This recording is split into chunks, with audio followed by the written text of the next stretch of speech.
You are listening to the Julie Parker Practice Success Podcast, where you discover management insights and strategies for your successful dental practice. There are also interviews with key people in the industry who have advice and services to help you and your team achieve great success.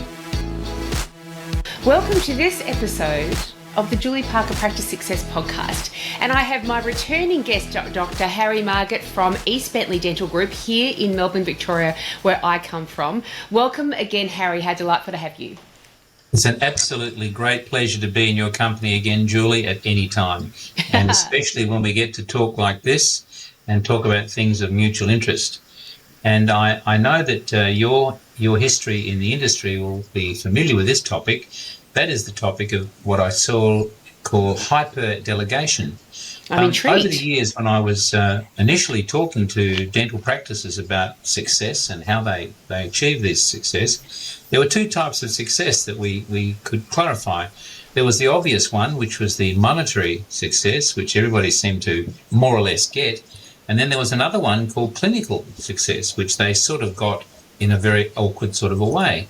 And the most common question I got asked, I'm sure you did too, was, but if I hire somebody, what if they can't do it as well as I can? What if they can't do what I do? What if they don't achieve the same level of clinical success that I can do? And my answer to that was very simple. Well, why would you hire them then? Because, you don't want someone to come in and just sit in the back room and do things that fail. But then there was a second layer, and I'm sure this was something presented to you. How do you understand that? How do you achieve getting them there and knowing that? Well, of course, the simple test is what we used to do at dental school, is they'd have to do what's called a clinic test. Sit down. Here's the thing I want you to do. I want you to show me how you cut a crown or cut a prep. And a lot of dentists, even today, they find that secondary. You can't expect me, I'm a person of 30 years experience, come in and show to go. Well, if you hire that person and you want them to do those crowns, that is, you're delegating that work to them, so it frees you up to do something else. They've got to be able to do it at least as well as you, if not better. Otherwise, you're going to lose sleep at night. Then came the question, of course, of financial success or financial delegation. Now, I can't tell you the number of dentists that I know that I go into who are still working all day clinically, and then they get home at night, swallow a packet of 2-minute noodles and a weak cup of black coffee, which I'm sure would upset both Charles and myself, and then go into their office and spend till 9:30, 10 o'clock at night trying to understand the financial success of that business. Now, I just have to say at the very outset, that's something I never really understood. So that brings me to today's topic of hyperdelegation. The one way you can achieve great potential is if you're an athlete. If you're an athlete, you go and get yourself a fantastic trainer. You go and get yourself an athletics coach. If you're a dentist, you go and get someone who's a mentor or a clinical mentor or a financial mentor, like your good self or part-time, like I used to do. Now, hyperdelegation refers to making sure that at night time you are not sitting there looking at a trail of figures, which you probably haven't been prepared to do as a dentist. I mean, I certainly can't remember any time spent at the Adelaide Dental School going through financial things, but I certainly learned it along the way. So hyperdelegation is about, let's hire someone who can do those figures. Now, you talk to 9 out of 10 dentists and they say, no, that's not going to happen. I've got to be in charge of that as well. Well, that's why they don't achieve those sort of numbers that they talk about. So one of the things that I was hoping we could analyse or break down is how do we find those people, where do we find those people, and what do they do?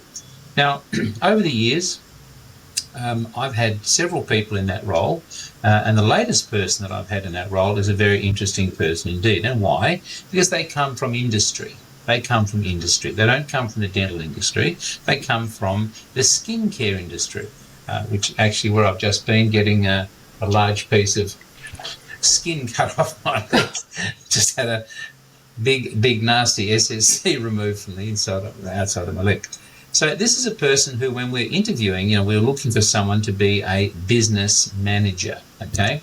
So we interviewed about 10 people. It was quite an interesting day, and the story is actually worth telling Because in that time, I had people come in who were, you're not going to believe this, one guy came in and actually told us that he was a person who had been convicted of stealing money while working in another business. And he actually said this to us, and I said, wait a minute, you've embezzled money and you've come here today for an interview to get another job as a future embezzler? He said, well, I thought it was worth a try. Optimistic fella. Yes, optimistic. So we went through the whole day. We interviewed, 10, 20 people. It seemed to take forever, and we really hadn't found anybody. And then at 4 o'clock in the afternoon, we were just about to wrap up, and one of the girls came up and said, there's a lady downstairs who wants to see you. She said, whoever you hired, don't hire them. She said, she's the person for the job. Can she come up and see you? Now, Julie, you and I know when somebody talks like that, man, roll out the red carpet. Where are they? Who are they? That sort of confidence you just can't buy anymore. So this delightful lady comes in and she's beautifully dressed. She's got a lovely fawn leather jacket on and beautifully tailored pants. I didn't take a good look. I did, really. Anyway, I'm a sucker for that stuff, as you know. And, we just started talking, and I said, what's your background? She said, well, I worked in the skincare industry. So there was a big business here in Australia called Molescan. I think they're still around. I wish I would have known about them about 20 years ago. So Molescan was the company, and what she had been doing is the financial controlling. I like that word better than a bookkeeper. She was the financial controller of that sort of thing. So we chatted briefly about what I wanted. And I said, I really needed somebody to come in and integrate all these different steps, supplies, wages, control, tax, investment, all this sort of stuff. And she said, really? She said, and you're a dentist? She said, I've never heard of other dentists doing that sort of thing. And that's the thing. That's the thing, is that one of the financial barriers to so many dentists achieving what they want to do is they can't see beyond the end of this, Because if you think that everything comes from understanding a dental degree, well, it doesn't. The dental degree is the mechanics or the tools to get to that next level. So hyperdelegation begins with getting someone to do the stuff that you weren't trained to do possibly so well, and doing it at the level that you can imagine. Now, this lady has gone on to excel in other areas, such as designing of radio ads, constructing the ads, constructing the script. She's been very, very talented in areas of letter writing and also dealing with conflicts in terms of staff, although it's not her chosen role. We've subsequently, now moving through onto delegate, we've now subsequently hired a person as an HR person in the clinic. And I want to devote a few minutes to that, because probably the biggest bugbear for so many dentists and other professionals is how to deal with staff and staff issues, right? Now, I know that's one of the areas that you're very talented at and you give programs on. And I just wanted to highlight it in terms of, those people looking for constructive advice. You have somebody right here who has that talent in spades.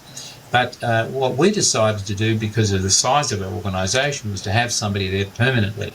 And we went from 5 days a week to 4 days a week. And this person was responsible for dealing with all those sticky issues. He said, she said, we said, they said. I didn't have to sit through that anymore, because in the early 70s when I started, and people would say, you always knew something was coming when somebody tapped on your door and they said, Dr. Marget, can I see you at the end of the day? I thought, oh, no. You spend the rest of that day going, oh. Oh, no, that's right. And your stomach is turning inside out, and then you have a difficult client, and you get to the end of the day, and you don't want to talk to anybody, and you don't want to chew any more fingernails off. So thankfully we hired somebody to do that. So hyperdelegation, get yourself organised. If you don't know how to do it yourself, speak to Julie Parker-Coves. And yourself too, because this is the thing. Everyone has had a different range of experiences. They've read a different range of books, had conversations of different types with different people. This is an area you can't learn more about. All of this back-end stuff behind the drill, all the stuff behind that, you couldn't learn. You sort of have that broadened perspective to get as much data in as possible. And let's move on. Yeah, thank you for that. Moving on to another area which I think is very poorly understood. I saw early on in my working life that the dental representatives would come in from different companies. Now, I was always intrigued by this. They would always come at an awkward time, 10:15 in the morning on a Tuesday, and they had something in their bag they wanted to show you, and they wanted you to buy it. And of course, do I go and see Mr. Smith or Jones, or do I talk to her, or to make coffee? What do I do? So I took some time out, and I said to these reps, and there were 4 or 5 of them at the time, I said, look, rather than just dropping in, I really want to see you. I want to talk to you. I want to see what you have to tell me about what's going on in the industry. These people had a wealth of knowledge, Julie, as you know from the time that you were running your own dental practice. So really interesting, again, how to delegate information receiving instead of them talking to the nursing staff or the receptionist or the clinical manager, who really aren't interested in whether or not calcium hydroxide sets at 12 degrees or 15 degrees. I thought, well, I better go and talk to them. So we made arrangements with the cafe next door. We said, okay, 10:15, we'll just cross that time off in the book. We'll go next door, we'll sit down to a nice cafe and a coffee and a nice pastry. Not so many pastries these days. And for various reasons, I can't run as far and cycle as far as your husband. And what we found was that, again, another level of hyper-delegation. We were able to find out what was going on, what was trending in the industry, what things were not trending.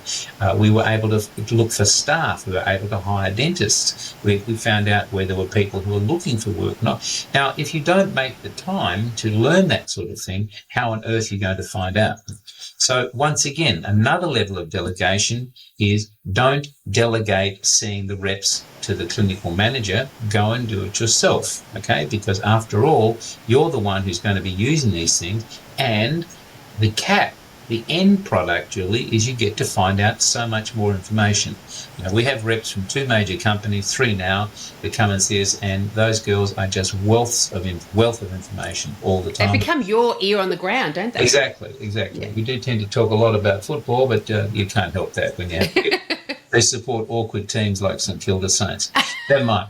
Okay, moving along to the next level. Now, one of the other things which I found particularly helpful was laboratory work and laboratory work hyper-delegation. Most dentists will sit down, cut a crown, take an impression or scan, hand it to the nurse and say, okay, send that to the lab, okay? Now, I found that the deeper and deeper we got into what we were doing, whether it was just simple crown and bridge or implants or whatever, you needed to have a conversation with that laboratory manager. You needed to find out what were the ins and outs of what they were able to do and not to do. And very often you'll find that many of these people, and there are some absolutely talented people around, I hope they won't mind me mentioning their names, but Russell Young at Omega Ceramics, just a wealth of talent, a wealth of information, a person who really understood the ebb and flow of what was going on. And his talent extended beyond his laboratory work because his clinical integration and how he was able to help people build layers of smiles and all the 2D and 3D smile degeneration sort of thing, it was just fabulous. And notwithstanding that, I mean, there are companies who do that and who do it extremely well. I mean, Southern Cross Dental was another example. My good friend David Penn, they structured a whole company on not just doing the work, but helping the dentists as well, and also carrying on with the educational side of it. Now, while we're on that topic, let's just go back one step and speak to some of the bigger companies about how they can help you in that regard. One company, for example, Dentsply Sirona, are very, very good at making their facilities available for you. Here in Melbourne, certainly, I'm pretty sure it's the same in other cities, to use their facility as a teaching facility. They've got a thing set up there to do that. All right, so let's track back a little bit further. Now we get down to some of the things that we just don't think about day to day. When you get up in the morning, the first thing is, what about your business accountant? Okay? Oh no, do we have to look at figures again? Do we have to look at columns of figures? Like most people, I got out of dental school without a clue on any of that. I mean, we had one day of lectures on, profit and loss statements, etc.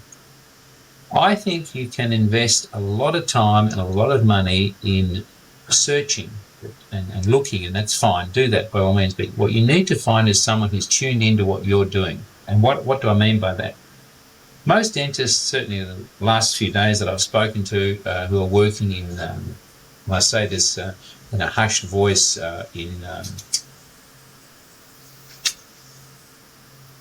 should I say it? They're working in some of these clinics run by the corporate. Oh, I've said it. Okay. Oh my goodness! Now I'm going to be in trouble. They get into these things and they don't know what the end result's going to be. Oh, well, I've got a job, I'm earning money, that's it. What I found was that in the first 3 to 5 years, and I changed accountants, I must have been a dozen times, because I didn't go in there with a prepared schedule of what I wanted to achieve.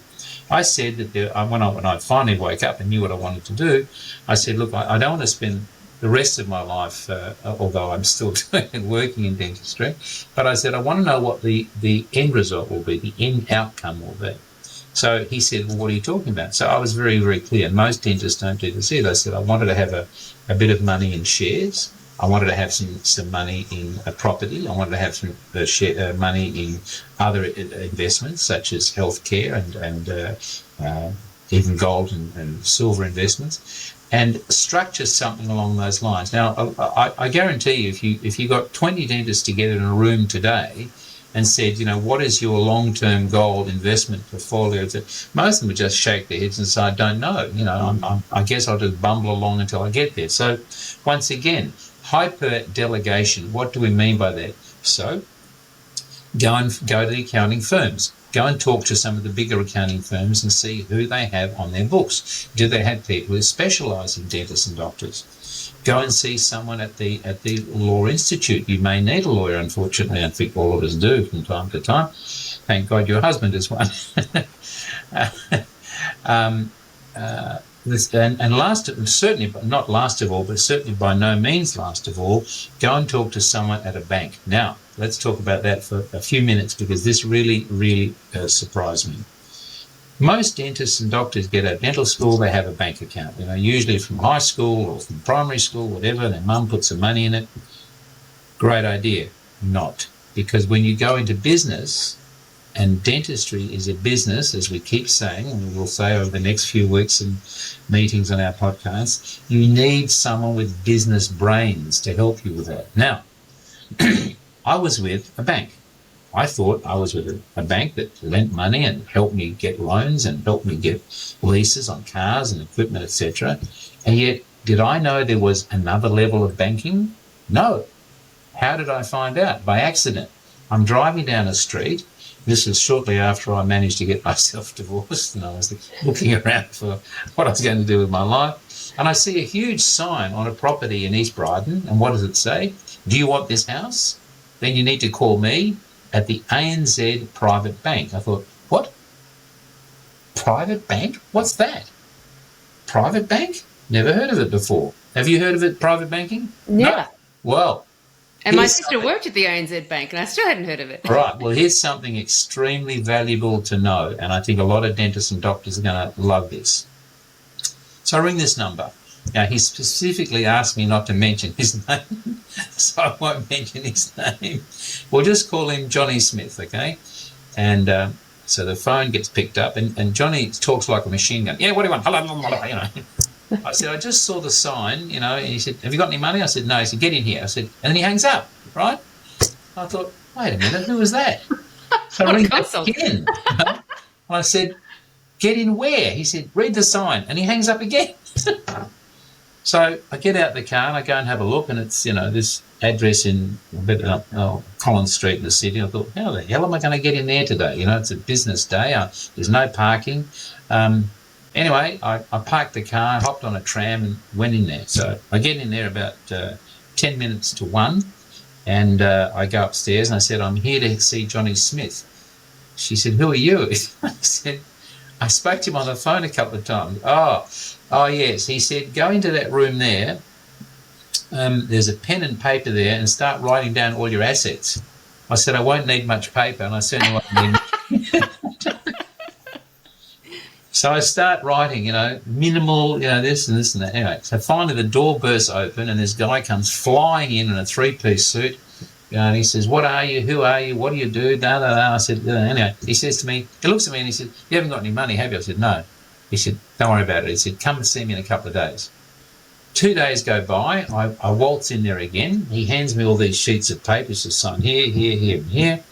I said, what is this? He said, I've got you the money for the house. What? Oh my gosh. He's a magician. I said, what? He said, don't you know about private banking? I said, no. And I won't get into the background. Let's talk about the theory behind it. Private banking is a level of banking for people of slightly better asset bases and slightly more income producing potentials is how I express it. You know, it's almost like the upper echelon of banking at the upper end of Collins Street. I never knew about it. Okay, I knew that somewhere it existed because there were all these people buying properties and doing things with shares and investments and gold and silver and whatever. Now, can I tell you, Julie, over the last, would have been about 20 to 25 years, the association that I've had with this guy and this particular bank, he's now shifted to another bank, has been, and he's actually got out of banking, he's now back at share broking, has just been quite literally stupendous. I mean, it's just been, you know, I've got an idea. I mean, I'm not without ideas myself, but thank God.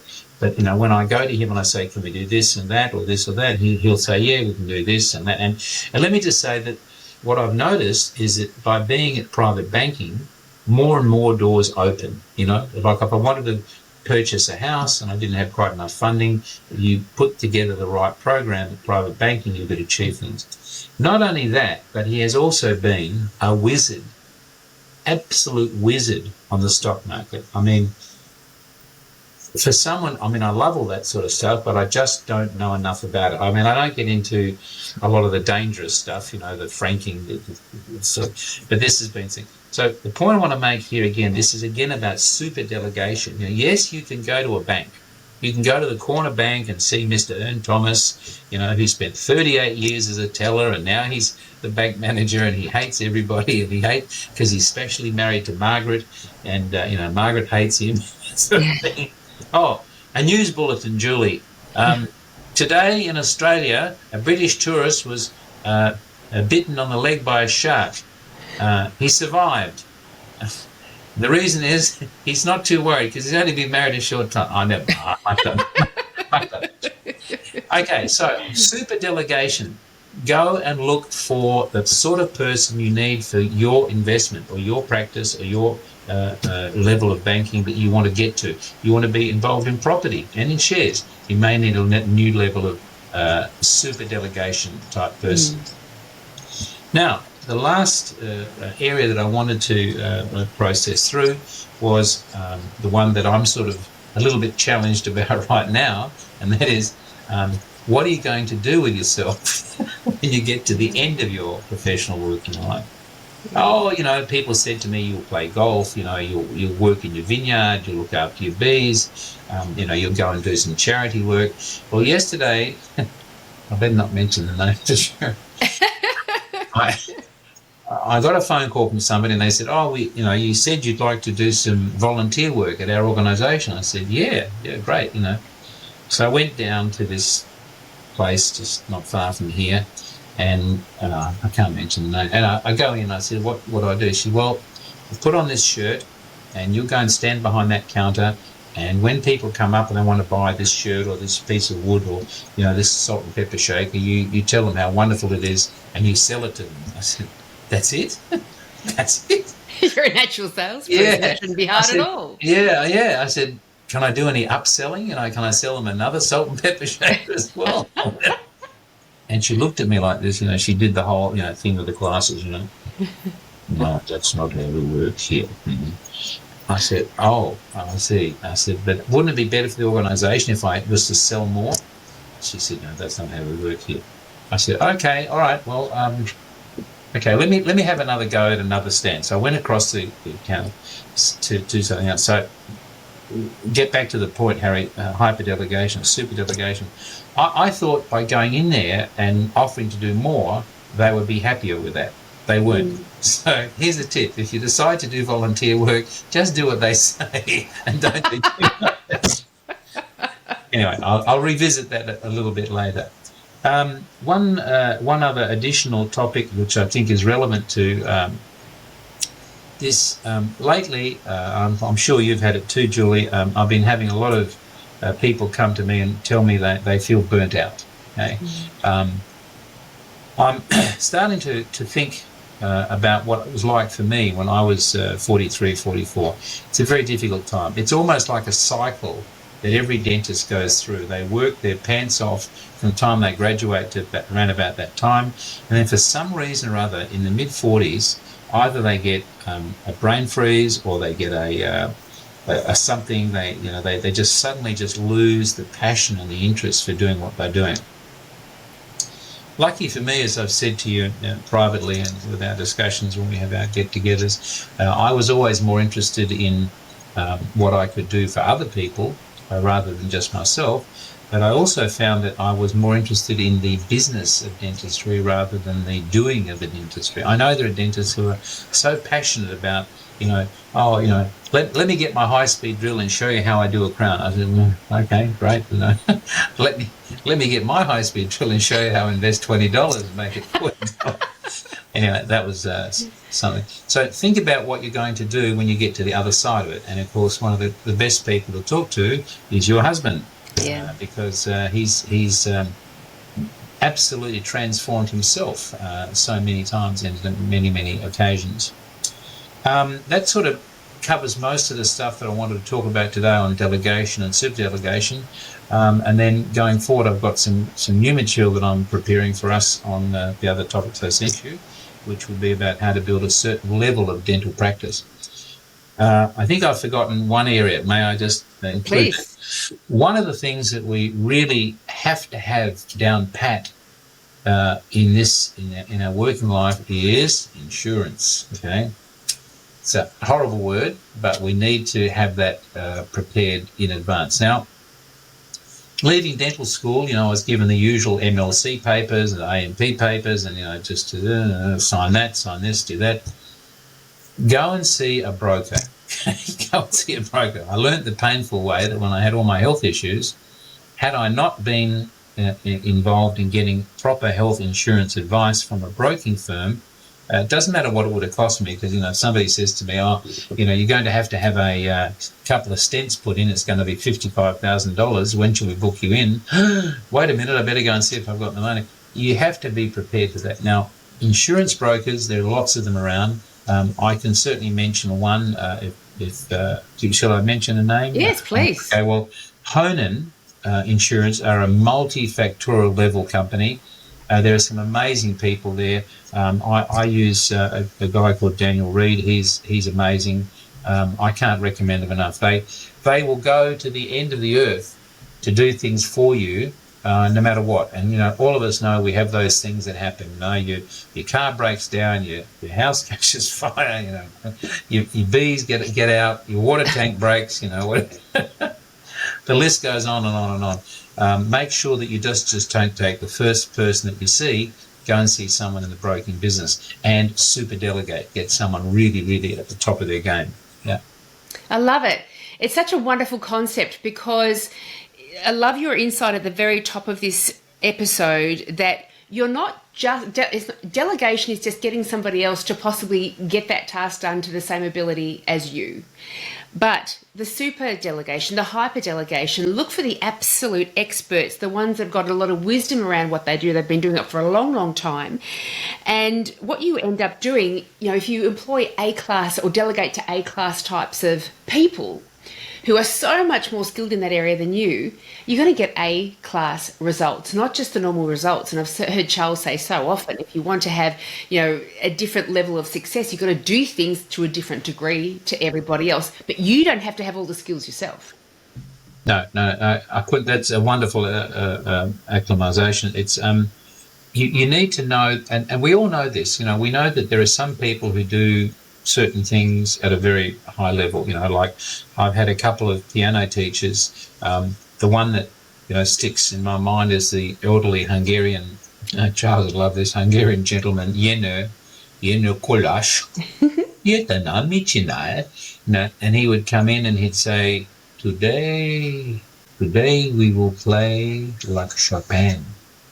I said, why is that? He says, because today we will have apple strudel with cream and coffee, and then we will play, not like Harry Marget, like Chopin. I could learn how to play piano given those sort of circumstances. It's wonderful. What a great He was so cute because back when my dear late mother was alive, he would come to our house and we couldn't afford to pay him. So Mum used to make him 2 apple strudels to take home. And, of course, he ate half of one while we were practicing the piano. And today I have another Hungarian gentleman who comes to the house here and works me through some of the ramifications of that, and we have what Charles would know as a palinka, Julie, when we finish. Yes. I'm sure you know what that is. Become a big part of my life once. I love it's a lovely fruit spirit, that's for sure. And it's a wonderful, wonderful thing. No. And there's, the cultural aspect as well. This is one of the things that kind of help build us out as human beings and broaden our perspective out as well. So I embrace all of that also. Those fruit spirits actually played a great deal in importance in me being here today, Julie, because my late mother was not a drinker. Apart from once, yeah. Well, thank goodness. Cheers to that. Yeah, cheers to that. Yeah. Well, that's why I like seeing you guys, because at least we can have a couple of those spirits when you come over and we can enjoy them. That's exactly right. Well, thank you, Harry. This has been another wonderful episode. I'm just loving getting into this series of podcast episodes with you and to have you share your wisdom out. The first episode, which was published last week, I had a number of calls coming through saying how much they enjoyed it. And so they're certainly going to be eagerly anticipating this next few. So thank you, and I look forward to seeing you next time. Welcome. You will. We have some very big topics coming up. Thank you very much for the opportunity again. My pleasure. If you enjoyed this podcast, then I encourage you to head over to Amina and my website, dentalbusinessmastery.com.au. You will find all the information that you need if you would like to gain our assistance in helping you and your team achieve great success. We've got online courses, consulting programs, the club membership. We also have a whole bunch of tools and resources that are available for free that will help you achieve your practice goals. If you would like to find out more, you can also email us directly at info@dentalbusinessmastery.com.au. Thanks so much for listening.